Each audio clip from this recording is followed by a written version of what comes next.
শীর্ষ মার্কিন ব্যবসায়ী এবং স্পেস এক্সের প্রধান নির্বাহী কর্মকর্তা ইলন মাস্ককে বাংলাদেশ সফর ও দেশে স্টারলিংক স্যাটেলাইট পরিষেবা চালু করতে আমন্ত্রণ জানিয়ে একটি চিঠি দিয়েছেন প্রধান উপদেষ্টা ড মোহাম্মদ ইউনূস।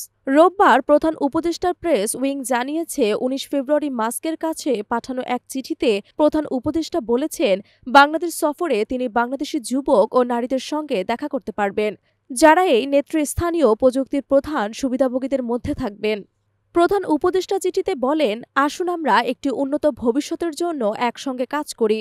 বাংলাদেশের অবকাঠামোতে স্টারলিংকের সংযোগ একীভূত করা হলে সেটি রূপান্তরমূলক প্রভাব ফেলবে, বিশেষ করে বাংলাদেশের উদ্যোগী যুবক, গ্রামীণ ও দুর্বল নারী এবং প্রত্যন্ত ও সুবিধা বঞ্চিত সম্প্রদায়ের জন্য।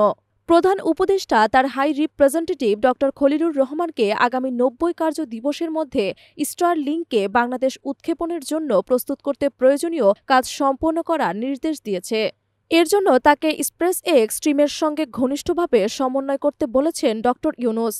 গত ১৩ ফেব্রুয়ারি প্রধান উপদেষ্টা স্পেস এক্স, টেসলা এবং এক্সের প্রতিষ্ঠাতা ইলন মাস্কের সঙ্গে টেলিফোনে আলাপ করেন কিভাবে কম খরচে উচ্চগতির ইন্টারনেট সংযোগ বাংলাদেশের ডিজিটাল বৈষম্য দূর করতে পারে।